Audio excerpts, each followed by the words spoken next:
On termine cette cinétique microscopique donc avec l'application des différentes approximations qu'on vient de voir. Donc un petit rappel sur la méthode générale, on commence par écrire la vitesse demandée, qui est la vitesse globale de toute la réaction en fonction des différentes vitesses du mécanisme. Pour ça, on choisit un des réactifs ou un des produits, si l'énoncé ne nous dit pas lequel prendre. On exprime sa vitesse et ensuite on exprime cette vitesse en fonction des vitesses des actes élémentaires dans lesquels intervient le réactif ou le produit. Si cette vitesse s'exprime en fonction d'une combinaison linéaire de plusieurs vitesses de réaction, par exemple V1 plus V2 moins V3, à ce moment-là, on ne développe pas, on va d'abord chercher des approximations pour simplifier cette vitesse V. Trois approximations sont possibles qu'il va falloir pouvoir appliquer suivant les informations de l'énoncé. Si on a un prééquilibre rapide, par exemple, on utilise cette approximation donc, du prééquilibre rapide. Si une des vitesses est lente et que toutes les autres sont rapides, on applique l'approximation de l'étape cinétiquement déterminante. Si on nous indique dans l'énoncé qu'un intermédiaire réactionnel est très réactif ou que celui-ci est formé très lentement mais consommé rapidement, ou alors si on a des radicaux, je vous rappelle que les radicaux sont des espèces avec des électrons célibataires, on peut appliquer l'AEQS. Quelle que soit l'approximation qu'on applique, ça va nous donner des liens entre des vitesses de réaction. Je rappelle que dans l'AEQS, ce qui est intéressant, c'est pas que d'écrire cette relation-là, c'est d'écrire ensuite que cette vitesse d'apparition de l'intermédiaire réactionnel, qui est nulle, est aussi égale à une somme de vitesses des actes élémentaires dans lesquels interviennent l'intermédiaire réactionnel en question.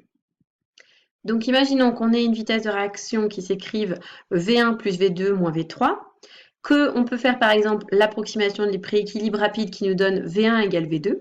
Alors, la loi de vitesse, on ne va plus l'écrire sous la forme V1 plus V2 moins V3, mais sous la forme 2V1 moins V3, ou bien 2V2 moins V3. Alors, on va choisir plutôt d'exprimer en fonction de V1 ou en fonction de V2, suivant les espèces qui apparaissent.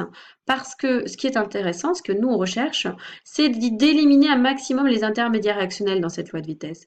Donc, si V1 s'exprime en fonction d'intermédiaires réactionnels, mais que V2 ne s'exprime pas en fonction des intermédiaires réactionnels, on choisira plutôt V2. Alors, une fois qu'on a simplifié cette loi de vitesse, on va remplacer chaque vitesse par son expression avec la loi de Van 't Hoff. Donc, si par exemple on a gardé V égale 2V2 moins V3, on remplace V2 par K2 fois concentration des réactifs puissance leur coefficient stoichiométrique et V3 par K3 concentration des réactifs puissance leur coefficient stoichiométrique. Je rappelle que la loi de Van 't Hoff permet de dire que tout acte élémentaire admet un ordre et que l'ordre partiel est égal au coefficient stoichiométrique. S'il y a des intermédiaires réactionnels sur cette loi de vitesse, il faut les éliminer et pour ça, on utilise encore une fois les relations qu'on a mis en évidence grâce aux trois approximations pour essayer d'éliminer ces intermédiaires réactionnels de la loi de vitesse. Alors, je vous propose donc de faire une application qui est proposée ici et donc qui concerne toujours la même réaction, celle que l'on a vue précédemment, qui est la réaction de substitution nucléophile du chlorure d'un dérivé halogéné avec un ion hydroxyle. On donne le mécanisme réactionnel et on nous demande de déterminer la vitesse de la réaction de formation de ROH. Donc ça veut dire que cette information dans l'énoncé nous impose de définir la vitesse par rapport à cette espèce. On précise simplement que l'étape 2 est facile et rapide. Donc ça veut dire que on consomme rapidement ces deux réactifs et on fait facilement cette réaction. Alors, au vu de la lecture de l'énoncé, on va donc pouvoir appliquer la EQS à l'intermédiaire réactionnel, qui est le seul, on l'avait vu tout à l'heure, qui est donc consommé rapidement. On ne peut pas faire l'approximation des prééquilibres rapides parce qu'on ne nous a pas donné d'informations sur 1 et moins 1. Et on ne peut pas faire la ECD parce qu'on ne nous dit pas qu'on a une étape plus lente que toutes les autres. On commence par exprimer la vitesse de réaction comme ils nous l'ont demandé par rapport à ROH. C'est la première étape, si on retourne sur le schéma bilan, c'est cette première étape, écrire la vitesse V en fonction des vitesses VI du mécanisme. Donc j'écris la vitesse V en fonction de ROH, et comme je vois que ROH n'apparaît que dans l'étape 2, c'est le produit de l'étape 2, je peux dire que V égale V2. Puisque je n'ai qu'une seule vitesse, j'utilise ici directement l'étape suivante, c'est-à-dire que je vais remplacer cette loi de vitesse par la loi de Van 't Hoff. J'explicite donc V2 sous la forme K2, concentration de R+, concentration de HO-. R+ apparaît dans cette équation, c'est un intermédiaire réactionnel. Mon but, c'est donc de le remplacer pour le faire disparaître et n'avoir que des réactifs et produits dans cette loi. On applique la EQS, on l'applique à R+. Comme j'ai dit précédemment, ce qui est intéressant dans la EQS, c'est de ne pas simplement dire D de concentration de R+ sur dt égale 0. C'est surtout bien ensuite de rajouter que cette vitesse, qui est nulle, est aussi égale alors à une somme, une combinaison linéaire de vitesses d'actes élémentaires, qui sont les actes élémentaires dans lesquels R plus intervient, et on met comme coefficient devant le coefficient stoichiométrique algébrique. Donc ici, R+, si on regarde, il apparaît dans l'acte élémentaire 1 comme étant un produit. Son coefficient stoichiométrique, c'est donc plus 1. Donc je compte ici plus V1. R+ apparaît dans l'acte élémentaire moins 1 comme réactif avec un coefficient stoichiométrique algébrique de moins 1. Donc ici, j'ai mis moins 1, V-1. Enfin, R+ apparaît dans l'acte élémentaire 2 comme réactif avec un coefficient stoichiométrique algébrique de moins 1. Donc ici, j'ai mis moins V2. Une fois que j'ai explicité cette somme, je vais développer avec la loi de Van 't Hoff pour exprimer pour chaque vitesse les concentrations, les relations entre constante cinétique et concentration. Ça me donne une équation dans laquelle R+, qui est l'inconnu, puisque moi, je rappelle que ce que je cherche, c'est exprimer la concentration de l'intermédiaire réactionnel R+, pour ne l'avoir qu'en fonction de réactif et produit. Et je peux le faire grâce à cette équation que j'ai obtenue via la EQS. Finalement, je vais pouvoir remplacer la loi de vitesse ici, K2, concentration de R+, concentration de HO-, remplaçant concentration de R+, parce que j'ai obtenu. Et j'obtiens ici une loi qui ne dépend que des concentrations des différentes espèces qui sont que des réactifs ou des produits. Donc ici, RCl, Cl- et HO-. La réaction n'admet pas d'ordre, toutes les réactions n'en admettent pas. Il est donc possible de trouver une relation où on n'a pas qu'à concentration que des réactifs. Enfin, pour terminer, la dernière chose qu'il nous faut voir, c'est un aspect énergétique des réactions en cinétique. Pour regarder un petit peu ce qui se passe au cours d'un acte élémentaire, on peut dessiner ce qu'on appelle donc le profil réactionnel, qui en fait va décrire ce qu'il se passe au niveau énergétique. Donc ici, par exemple, si je regarde cet intermédiaire réactionnel, qui est la réaction donc, entre IH et Cl point, donnant I point et HCl, qu'on veut étudier l'évolution de l'énergie potentielle, on va avoir donc deux coordonnées qui sont donc les différentes distances entre I et H, qu'on note I1, donc I et H vont s'éloigner au cours de la réaction, et entre H et Cl, distance entre HCl et HCl qui va diminuer au cours de la réaction, puisque H et Cl vont venir se rapprocher. Donc on part de ce point ici initial, et on finit ici à ce point final, où on a donc diminué la distance entre H et Cl et augmenté celle entre I et H.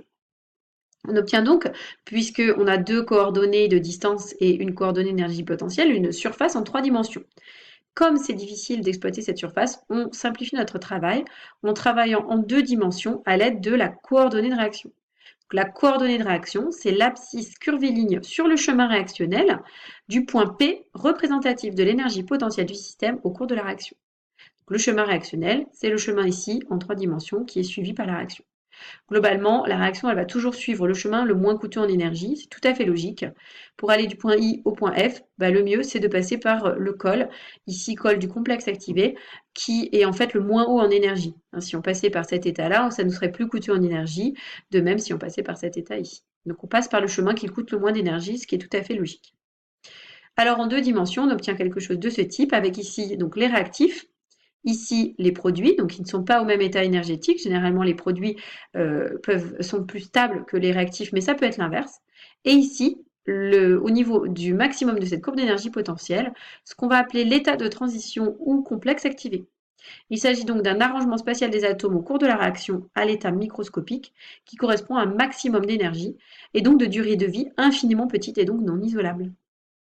Donc pour passer des réactifs aux produits, on va donc franchir cette barrière énergétique qui correspond à une énergie potentielle qu'on appelle EPA, énergie potentielle d'activation, dont la valeur est assez proche de celle de l'énergie d'activation qu'on a vue dans la loi d'Arrhenius. On a plusieurs possibilités. Si la réaction a globalement fourni de l'énergie au milieu extérieur, c'est-à-dire qu'on a libéré de la chaleur, on dit que la réaction est exothermique, ce qui correspond à une enthalpie standard de réaction négative. Si, à l'inverse, la réaction a consommé de l'énergie, on dit qu'elle est endothermique. Par exemple, ici, on voit que la réaction a globalement une énergie moins élevée à la fin de la réaction. Elle a donc libéré de l'énergie. On a donc un profil réactionnel qui correspondrait à une réaction exothermique. On a libéré de l'énergie. On a un principe de micro-réversibilité, c'est-à-dire que si la réaction inverse existe, elle passe par le même chemin. En même temps, c'est logique, c'est le chemin qui est le plus économique, qui nous coûte moins d'énergie. On passe donc par le même état de transition. Attention à ne pas confondre intermédiaire réactionnel et état de transition. L'intermédiaire réactionnel, il est isolable. Il apparaît dans l'équation bilan des actes élémentaires, on peut l'identifier. Il correspond donc à un minimum d'énergie potentielle, mais ce n'est pas le minimum absolu, puisqu'il est moins stable que le produit final qui est le produit le plus stable. Donc ici, par exemple, on passe en 2 actes élémentaires de A vers C. Premier acte élémentaire, on passe par un premier complexe activé et on obtient un intermédiaire réactionnel B, qui est moins stable que ne l'était le réactif A.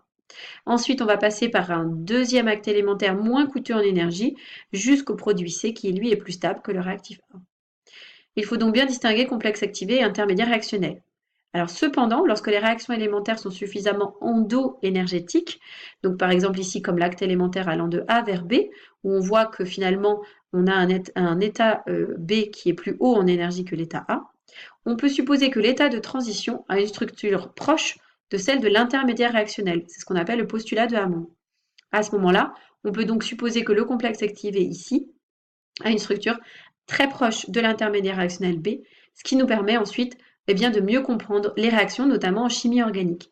La cinétique va donc aussi servir aux applications en chimie organique.